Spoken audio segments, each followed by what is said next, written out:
नमस्कार दोस्तों, Indian national movement के इस मॉड्यूल में मैं प्रशांत आप सबका स्वागत करता हूं। इस लेक्चर में हम डिस्कस करेंगे खिलाफत और असहयोग आंदोलन से पिछले वर्षों में विभिन्न परीक्षाओं में पूछे गए कुल 47 प्रश्नों को। इससे पहले मैंने आपसे बात किया है रोलेट एक्ट और जलियांवाला बाग हत्याकांड से जुड़े हुए 25 प्रश्नों पर। तो अभी तक अगर आपने उस लेक्चर को नहीं देखा है या फिर इंडियन नेशनल मूवमेंट की इस PYQ सीरीज के किसी भी लेक्चर को नहीं देखा है तो आप इस चैनल पे चले जाइए। वहां पर आपको इंडियन नेशनल मूवमेंट के नाम से एक प्लेलिस्ट मिलेगी। उस प्लेलिस्ट में इस सीरीज के जितने लेक्चर्स अपलोड किए गए हैं अभी तक वो सब आपको एक जगह मिल जाएंगे, तो वहां जाकर के आप उन्हें देख सकते हैं। अगर एक क्रम से ये सारे लेक्चर्स आप देखते हैं तो निश्चित रूप से आपका रिवीजन भी होगा, और अगर आपकी तैयारी ठीक प्रकार से नहीं भी हो पाएगी तब भी अंतिम समय में इस पूरे जो है विषय को तैयार करने में भी वो लेक्चर्स आपको हेल्पफुल होंगे। तो चलिए इसी के साथ इस लेक्चर की शुरुआत करते हैं। तो यहां पे आपको प्रश्न दिखता हुआ चलेगा। मेरे साथ आप भी प्रश्नों को पढ़ते हुए, हल करते हुए और कमेंट बॉक्स में अपना उत्तर बताते हुए चलेंगे, ऐसी मैं आप सबसे उम्मीद करता हूं। तो चलिए इसी के साथ शुरू करते हैं। निम्नलिखित में से किसने खिलाफत आंदोलन का प्रारंभ किया था? नीचे दिए गए कूट से सही उत्तर का चयन करना है। शौकत अली, मोहम्मद अली, शरीयतुल्लाह, अबुल कलाम आजाद।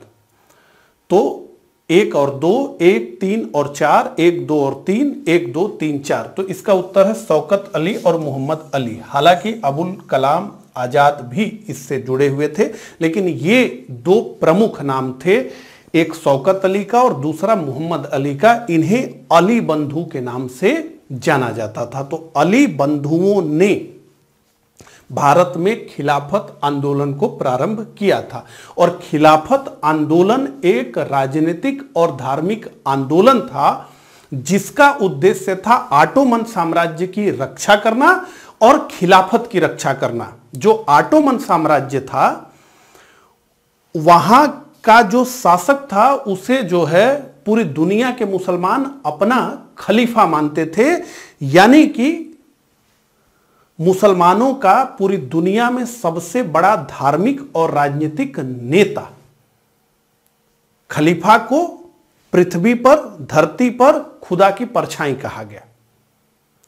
और ऑटोमन साम्राज्य प्रथम विश्व युद्ध में धुरी राष्ट्रों की तरफ से लड़ रहा था, यानी जर्मनी की तरफ से लड़ रहा था, और अंग्रेजों ने यह मन बना लिया था, चूंकि वही विश्व विजेता थे उस जो है प्रथम विश्व युद्ध के, तो उन्होंने ये मन बना लिया था कि ऑटोमन साम्राज्य जो कि बहुत बड़ा और बहुत मजबूत और बहुत प्राचीन साम्राज्य था, उसको जो है टुकड़ों टुकड़ों में हम तोड़ देंगे और इसको एकदम कमजोर कर देंगे। तो जैसे जैसे सेकेंड वर्ल्ड वार में अंग्रेज जो को विजय मिलती गई, वैसे वैसे ऑटोमन साम्राज्य के उखड़ने का खतरा बढ़ने लगा। तो खिलाफत की रक्षा और ऑटोमन साम्राज्य को बचाने के लिए भारत में, जो कि खुद एक गुलाम देश था अंग्रेजों का, वहां के मुसलमानों ने एक आंदोलन किया, अंग्रेजों पर दबाव ये डाला कि आप ऑटोमन साम्राज्य की रक्षा करिए और खिलाफत की रक्षा करिए। इस उद्देश्य से जो है अंग्रेजी सरकार को संदेश देने के लिए ये जो है आंदोलन शुरू किया गया, और इसे लीड किया भारत में शौकत अली और मोहम्मद अली, जिन्हें अली बंधु के नाम से जाना गया। अगला, खिलाफत आंदोलन के मुख्य उद्देश्य निम्नलिखित में से कौन कौन से थे? तो खिलाफत आंदोलन के कौन कौन से उद्देश्य थे ये देख लीजिए। भारत के मुसलमानों में ब्रिटिश विरोधी भावना उत्पन्न करना, तो निश्चित रूप से भारत के मुसलमानों में ब्रिटिश विरोधी भावना उत्पन्न करना। मुस्लिम समाज का सुधार, तो सुधार से इस आंदोलन का कोई मतलब नहीं था। पृथक निर्वाचन मंडल की मांग और खिलाफत का रक्षण, तो पृथक निर्वाचन मंडल की मांग तो इसमें नहीं थी, लेकिन खिलाफत का रक्षण यह मामला था। लेकिन पृथक निर्वाचन मंडल की मांग तो थी नहीं, और पृथक निर्वाचन मंडल तो 1909 में ही मुसलमानों को मिल गया था, तो पृथक निर्वाचन मंडल मांगे जाने की कोई मांग नहीं थी। हालांकि खिलाफत की रक्षा हो यह मांग थी, लेकिन पृथक निर्वाचन मंडल की मांग नहीं थी, और चूंकि ये एक ही सेंटेंस है तो इसलिए ये गलत है। अगला, ऑटोमन साम्राज्य की रक्षा और खिलाफत का रक्षण, तो निश्चित रूप से ऑटोमन साम्राज्य की रक्षा और खिलाफत का रक्षण, और भारत के मुसलमानों में ब्रिटिश विरोधी भावना उत्पन्न करना। तो 1 और 4 हमारा उत्तर है। इस हिसाब से डी हमारा उत्तर है। IS प्री 1993 में पूछा गया ये प्रश्न है। अगला, वर्ष 1919 में अखिल भारतीय खिलाफत सम्मेलन का अध्यक्ष किसे चुना गया? महात्मा गांधी, मोहम्मद अली जिन्ना, मौलाना शौकत अली, मोतीलाल नेहरू।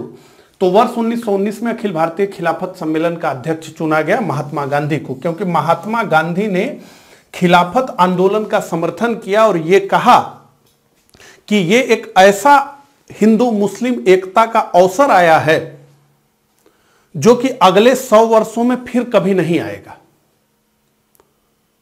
और गांधी जी ने खिलाफत आंदोलन का समर्थन कर दिया। बहुत सारे लोगों ने गांधी जी के इस कदम का विरोध भी किया। उनका यह कहना था कि तुर्की में स्थित ऑटोमन साम्राज्य से भारतीयों का क्या संबंध है? भारत खुद ही एक गुलाम देश है और ये जो है ऑटोमन साम्राज्य की रक्षा हो, यहां के निवासी उसके लिए आंदोलन करेंगे, तो ये ठीक नहीं है। लेकिन गांधी जी ने कहा कि नहीं, खिलाफत को बचाने के लिए जो आंदोलन चला रहे हैं मुसलमान भारतीय, अगर उसका समर्थन हम लोग करेंगे तो बहुत अच्छी हिंदू मुस्लिम एकता हमें भारत में देखने को मिलेगी। और इसलिए महात्मा गांधी ने समर्थन किया। तिलक भी इसके समर्थक थे, लेकिन मोहम्मद अली जिन्ना ने इसका विरोध किया। और मोहम्मद अली जिन्ना ने यह कहा कि धार्मिकता को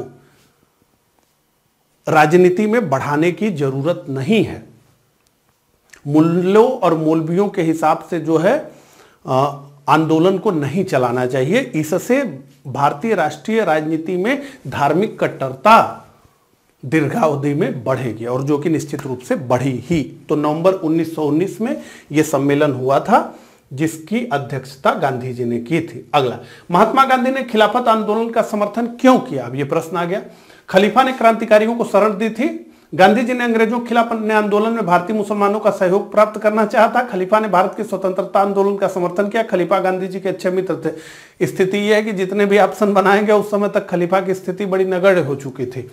तो गांधी जी ने अंग्रेजों के खिलाफ अपने आंदोलन में भारतीय मुसलमानों का सहयोग प्राप्त करने के लिए खिलाफत का समर्थन किया, जबकि खिलाफत आंदोलन का भारतीय राष्ट्रीय आंदोलन से कोई मतलब नहीं था।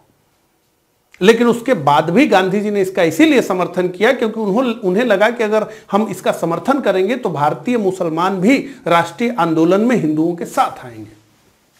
तो बी हमारा उत्तर है। अगला, खिलाफत आंदोलन को समर्थन दिया था, किसने दिया था? ह्यूम ने, सर सैयद ने, कर्जन ने, गांधी जी ने? तो निश्चित रूप से गांधी जी ने। अगला, किसने खिलाफत आंदोलन को हिंदुओं और मुसलमानों की एकता के एक ऐसे अवसर के रूप में देखा जो 100 वर्षों में भी पुनः प्रस्तुत नहीं होगा?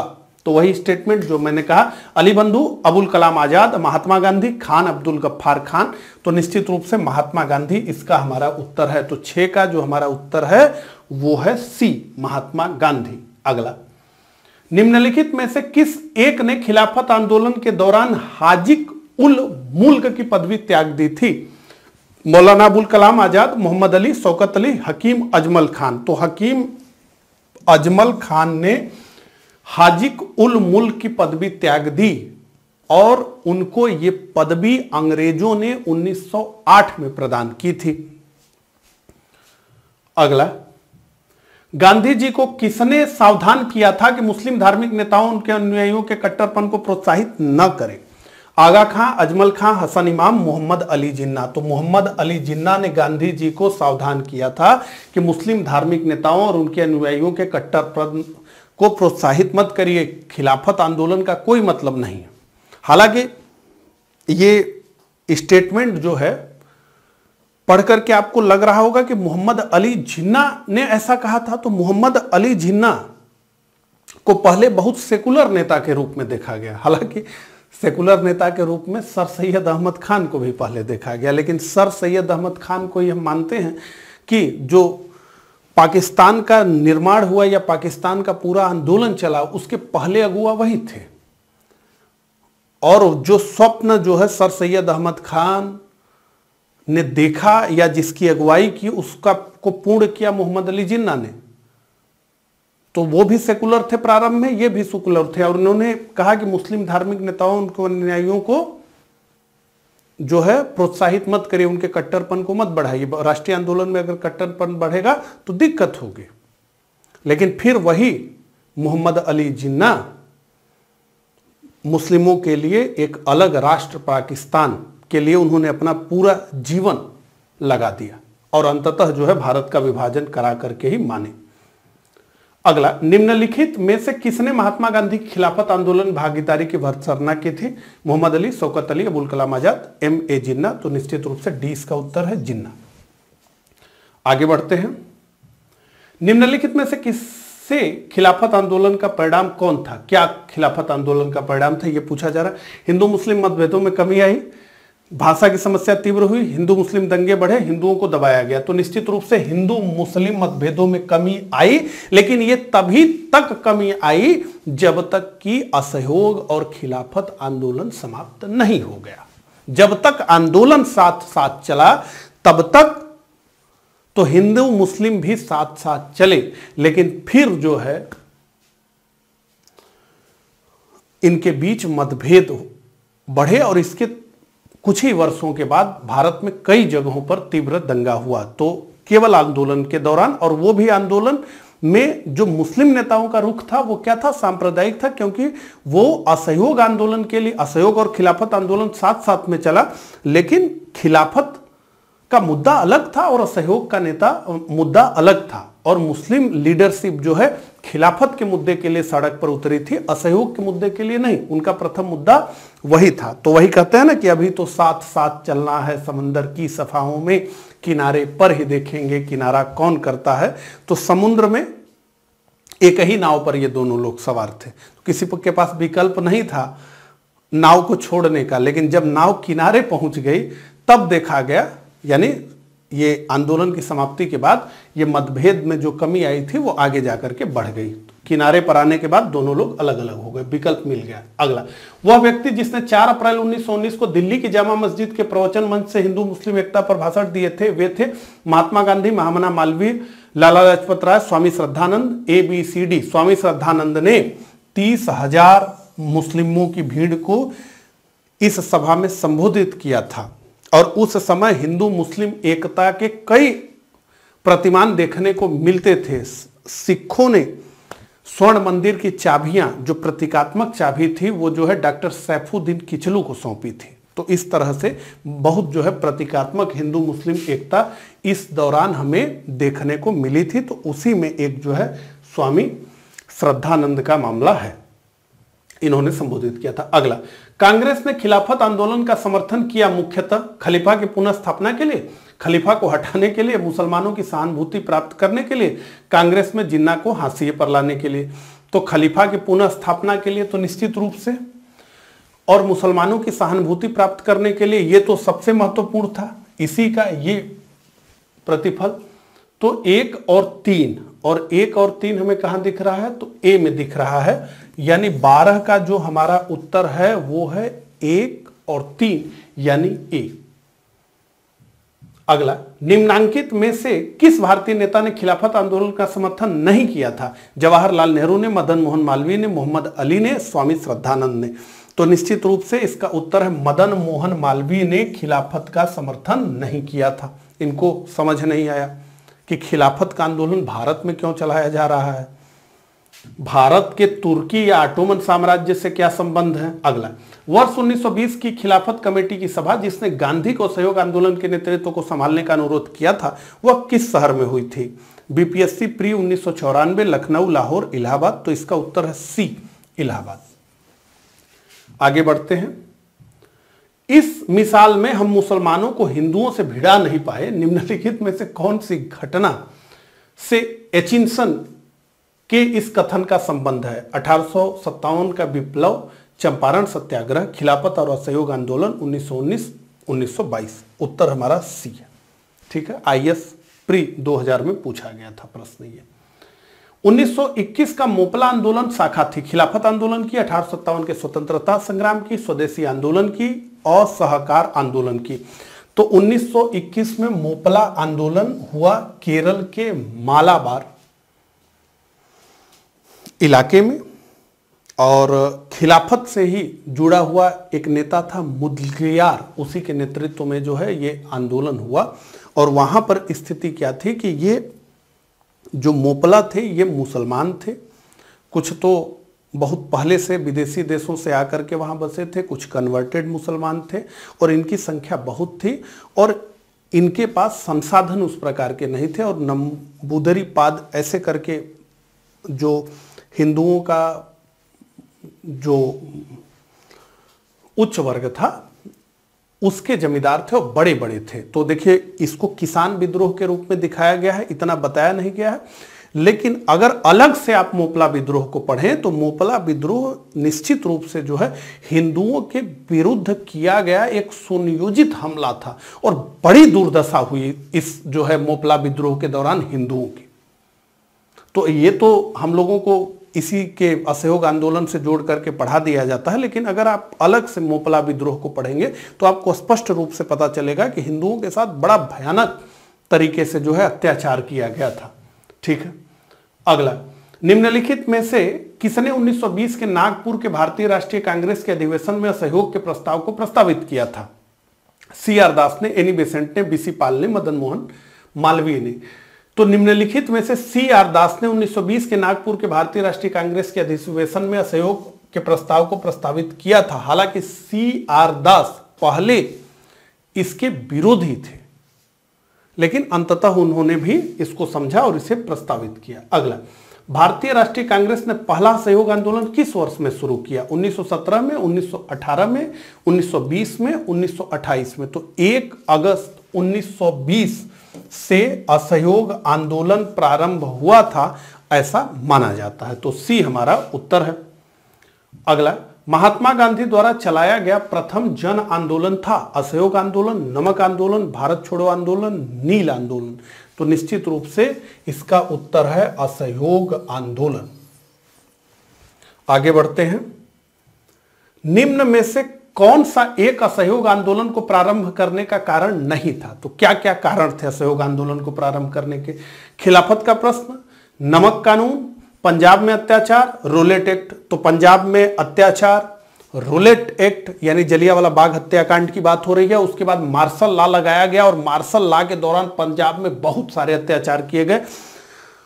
जब मैं इसे पढ़ा रहा था तो पूरा जो है शिव स्वामी नैयर ने कैसे कैसे जो है उसका चित्रण किया है उस सबको हमने जो है देखा था, उस पर विस्तार से बात की थी क्लास में। तो खिलाफत का प्रश्न, नमक कानून, पंजाब में निश्चित रूप से नमक कानून का तो कोई विषय था ही नहीं, ये तो सविनय अवज्ञा आंदोलन का विषय था नमक कानून। ठीक है, तो B।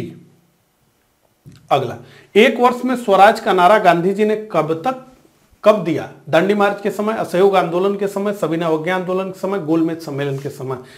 तो 1 वर्ष में स्वराज की प्राप्ति हो जाएगी, ये नारा जो है महात्मा गांधी ने असहयोग आंदोलन के दौरान दिया और स्वराज का नारा दिया। लेकिन जवाहरलाल नेहरू के शब्दों में कहें तो स्वराज की परिभाषा को सुखद सीमा तक अस्पष्ट रखा गया, यानी सबने स्वराज का अर्थ अलग अलग या खुद को पसंद आ जाने वाले तरीके से लगाया। क्रांतिकारियों के लिए तो ये पूर्ण रूप से आजादी ही थी। ठीक है, तो ये असहयोग आंदोलन के समय।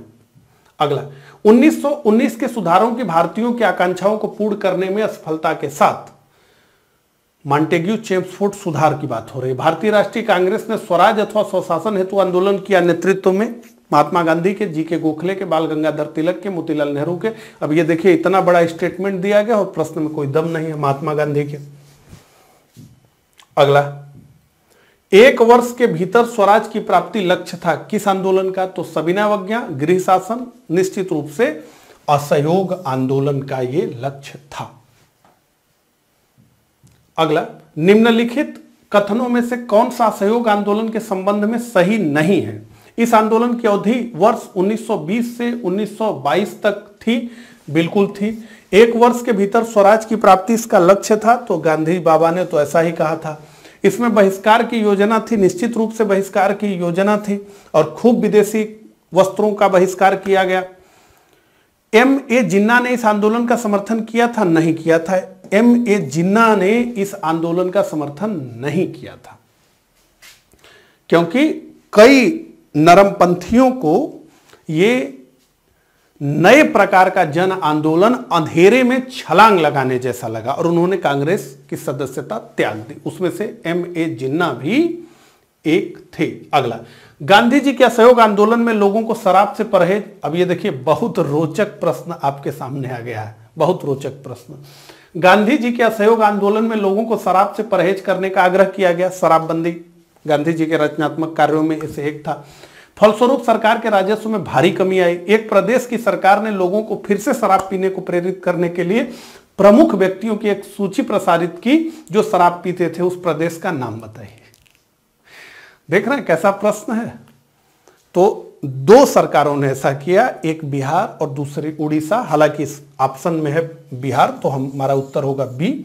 बिहार और उड़ीसा की सरकारों ने कई प्रमुख हस्तियों के नाम लिए और बताया कि ये लोग भी शराब पीते थे, जिसमें कि सिकंदर का भी नाम लिया, नेपोलियन बोनापार्ट का नाम लिया, शेक्सपियर का नाम लिया, बहुत सारे लोगों का नाम लिया गया और ये कहा गया कि देखिए इनको जो है काफ़ी जो है ये लोगों को फायदा हुआ, मतलब सकारात्मक पक्ष को प्रस्तुत किया गया शराब के। अगला, नीचे कथनों पर ध्यान दीजिए। असहयोग आंदोलन से कांग्रेस सर्वप्रथम जन आंदोलन बनी। निश्चित रूप से कांग्रेस सर्वप्रथम जन आंदोलन बनी।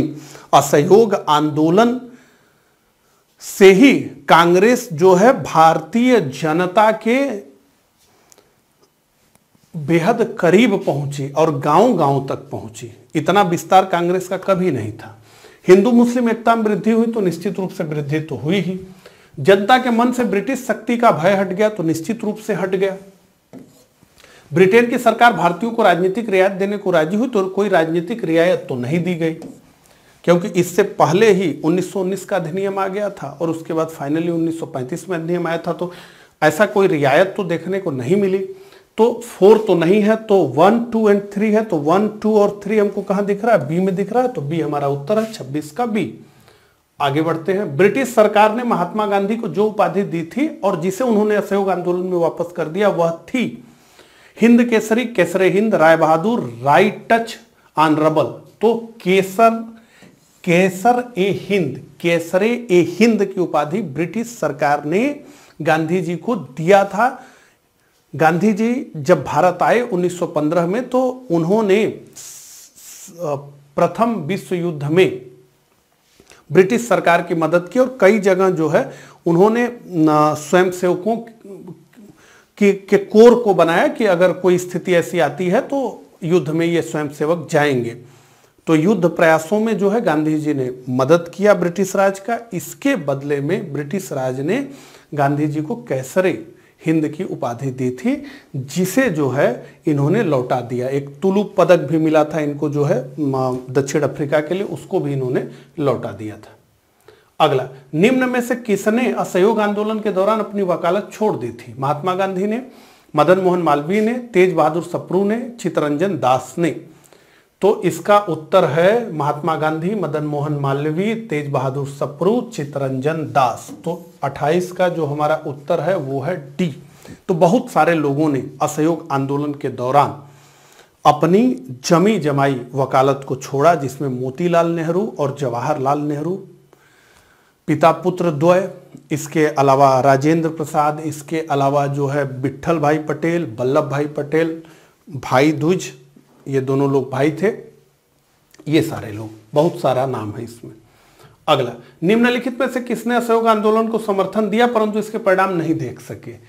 बाल गंगाधर तिलक, लाला लाजपत राय, मोतीलाल नेहरू, चित्तरंजन दास। तो इसका उत्तर है बाल गंगाधर तिलक। बाल गंगाधर तिलक 1 अगस्त 1920 को ही इनकी मृत्यु हो गई। तो जिस दिन असहयोग आंदोलन प्रारंभ हुआ उसी दिन पूरा देश गहरे शोक में डूब गया, क्योंकि उनके प्रिय नेता लोकमान्य तिलक उसी दिन स्वर्गवासी हो गए। और इनके मृत्यु के बाद जो शोक संदेश आए उसमें बहुत तरह की जो है शोक संदेश थे, जिसमें से कि एक जो मुझे अभी याद आ रहा है कि लोकमान्य तिलक ने स्वराज की एक ऐसी गाथा भारतीयों को सुनाई जो इससे पहले कोई सुना नहीं पाया था। तो निश्चित रूप से बहुत महान नेता बाल गंगाधर तिलक की मृत्यु हो गई।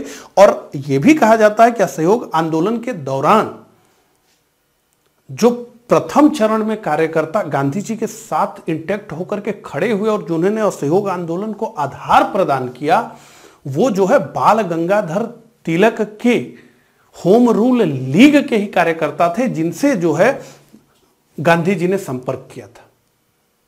तो वही जो है प्रथम और सबसे मजबूत आधार के रूप में असहयोग आंदोलन के साथ खड़े थे। और तिलक स्वराज फंड भी बना था, जिसमें कि बहुत जल्दी ही 1 करोड़ रुपए जमा हो गया था। ये बहुत बड़ी राशि थी उस जमाने में।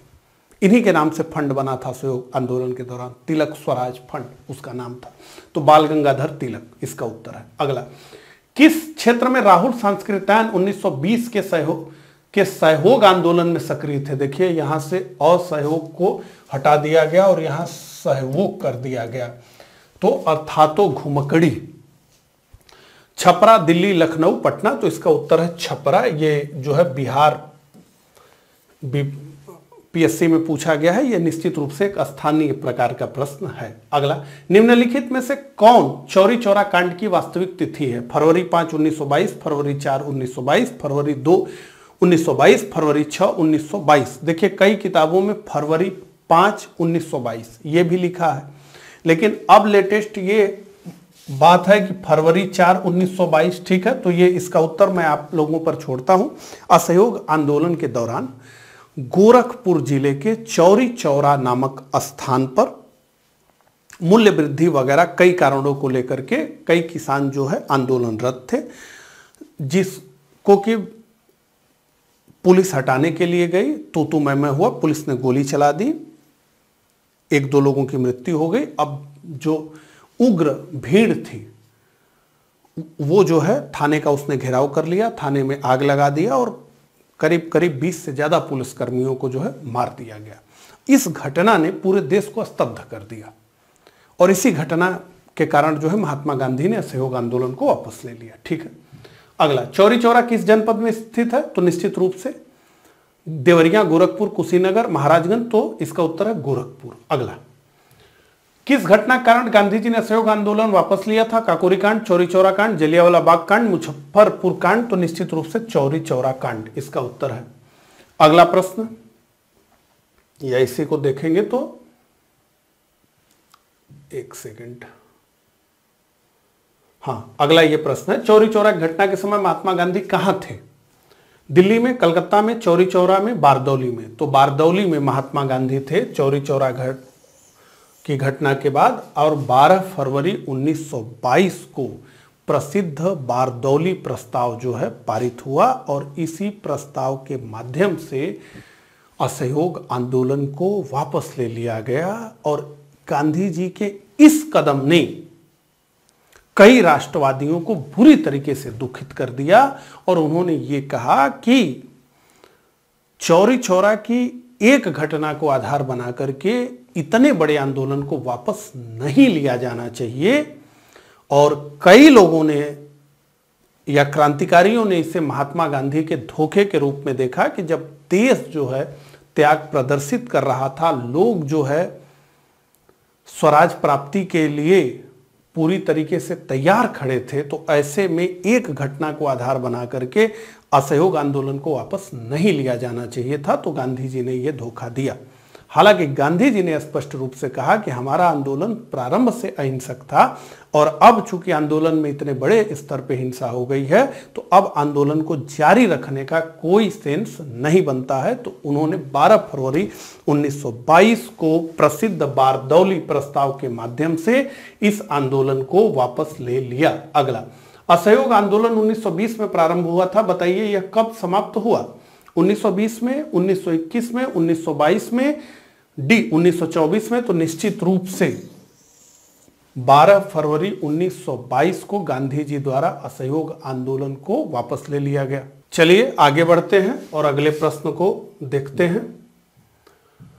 तो दिल्ली में 24 फरवरी 1922 को आयोजित अखिल भारतीय कांग्रेस समिति की बैठक में असहयोग आंदोलन वापस लेने के लिए गांधी जी के विरुद्ध निंदा प्रस्ताव किसने प्रस्तुत किया था? केटी शाह ने, बिपिन चंद्र पाल ने, सुभाष चंद्र बोस ने, डॉक्टर मुंजे ने। तो निश्चित रूप से जो है इसका उत्तर है डी, डॉक्टर मुंजे ने। हालांकि बहुत सारे नेताओं ने गांधी जी की आलोचना की थी और बहुत सारे लोगों ने यह माना था कि यह गांधीवादी संघर्ष की रणनीति का एक हिस्सा है, तो कोई दिक्कत नहीं, अब हमें रचनात्मक काम करने चाहिए और फिर से देशवासियों को अगले बड़े आंदोलन के लिए तैयार करना चाहिए। अगला, असहयोग आंदोलन के स्थगन संबंधी घटनाओं का सही क्रम इंगित करें। चौरी चौरा में पुलिस गोलीकांड, उग्र भीड़ द्वारा पुलिस थाना को जलाना, गांधी जी द्वारा आंदोलन का स्थगन और गांधी जी की गिरफ्तारी। तो ये सही क्रम वह 1 2 3 4 1 2 3 4 यानी 37 का जो हमारा उत्तर है वो है ए। तो 4 या 5 फरवरी 1922 को ये चौरी चौरा में पुलिस गोलीकांड और उग्र भीड़ द्वारा थाना को जलाया जाना, 12 फरवरी 1922 को बारदौली प्रस्ताव के माध्यम से असहयोग आंदोलन को वापस लिया जाना और गांधी जी की गिरफ्तारी हुई 10 मार्च 1922 को और इसके बाद द ग्रेट इंडियन ट्रायल चला गांधी जी के ऊपर। अगर आपको समय मिले तो निश्चित रूप से जो है पढ़िएगा, वो पूरा का पूरा पीडीएफ में मैंने लिखा हुआ है। गांधी जी ने पूरा कोर्ट में जो है स्पष्ट किया कि वो कैसे एक ब्रिटिश समर्थक से ब्रिटिश विरोधी बने, वो पूरा घटनाक्रम मैंने जो है विस्तार से लिखा हुआ है। उस मुकदमे में गांधी जी ने कैसे जो है अपना पक्ष रखा और किस प्रकार से द ग्रेट ट्रायल, जिसमें 6 वर्ष की गांधी जी को सजा दी गई, उस मुकदमे के दौरान गांधी जी ने जिस प्रकार से अपना पक्ष रखा, जिस प्रकार से न्यायालय का उन्होंने सामना किया, उसके बाद गांधी जी की लोकप्रियता में और वृद्धि हुई। तो वो पूरा बड़ा रोचक प्रसंग है। कोर्स में जो लोग जुड़े हुए हैं उनको पीडीएफ में जो है वो मैंने लिखा हुआ है सबसे नीचे, द ग्रेट इंडियन ट्रायल। समय मिलेगा तो जरूर पढ़िएगा, बड़ा रोचक है। अगला, असहयोग आंदोलन के दौरान बिहार में कृषकों का नेतृत्व किसने किया था? स्वामी विद्यानंद, राजकुमार शुक्ल, श्री कृष्ण सिंह, जेबी सिंह। तो असहयोग आंदोलन के दौरान बिहार में स्वामी विद्यानंद ने कृषकों का नेतृत्व किया था और ये बिहार किसान सभा के एक नेता थे। तो ये हमारा उत्तर है। अगला, निम्नलिखित घटनाओं का सही क्रम नीचे दिए गए कूट से बताइए। चौरी चौरा कांड, असहयोग आंदोलन का स्थगन, बारदौली प्रस्ताव। तो चौरी चौरा कांड सबसे पहले हुआ, फिर बारदौली प्रस्ताव पारित हुआ और इसी बारदौली प्रस्ताव के द्वारा असहयोग आंदोलन का स्थगन कर दिया गया।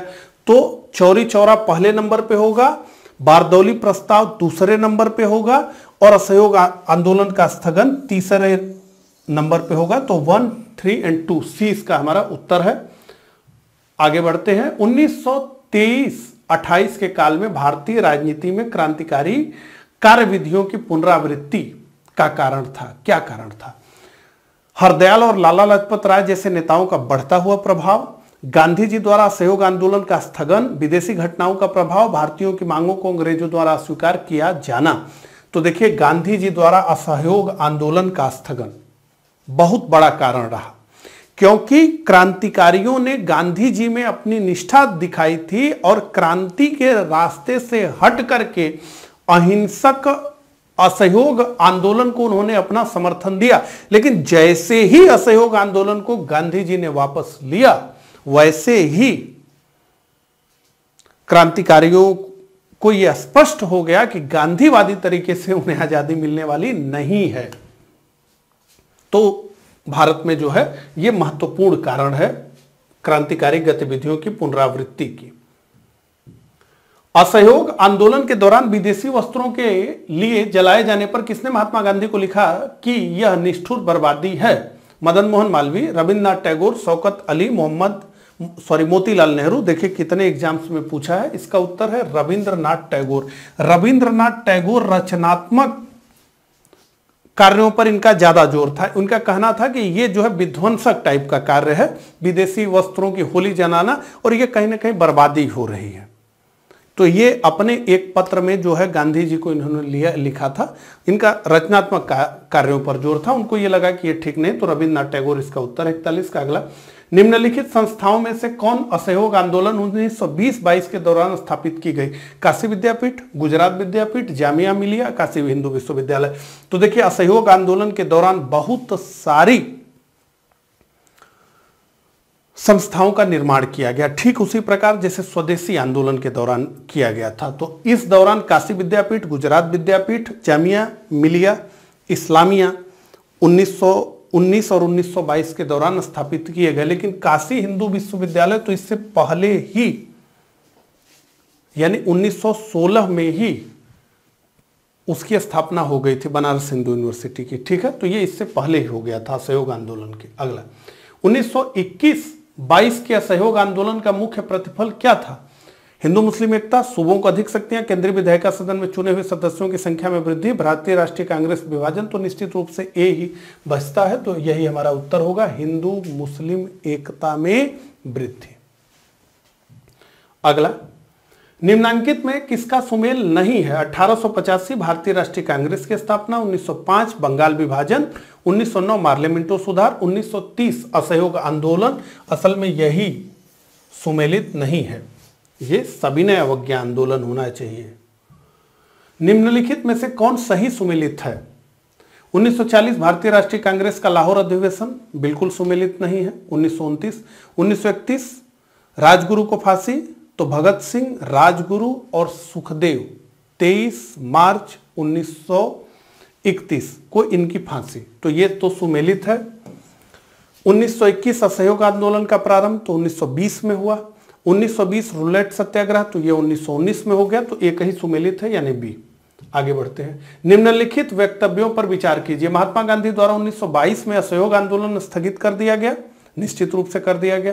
इस स्थगन का CR दास एवं मोतीलाल नेहरू द्वारा विरोध किया गया, निश्चित रूप से किया गया। तो ए और आर दोनों सही है तथा आर ए की सही व्याख्या करता है, तो व्याख्या जैसी तो बात इसमें कोई है ही नहीं। ए और आर दोनों सही है परंतु आर ए की सही व्याख्या नहीं करता है, तो निश्चित रूप से यही हमारा उत्तर होगा बी।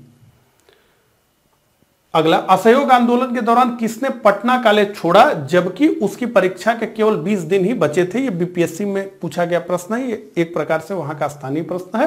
राजेंद्र प्रसाद, ब्रजकिशोर, जयप्रकाश नारायण, श्री कृष्ण सिन्हा। तो जयप्रकाश नारायण इसका हमारा उत्तर है। तो इस प्रकार से खिलाफत और असहयोग आंदोलन से जुड़े हुए कुल 47 प्रश्नों को हमने देखा। मुझे कमेंट करके जरूर बताइएगा कि मेरा ये प्रयास आपको कैसा लगा। मिलता हूं इसी तरह के अगले लेक्चर में, तब तक के लिए आप सभी को नमस्कार, धन्यवाद।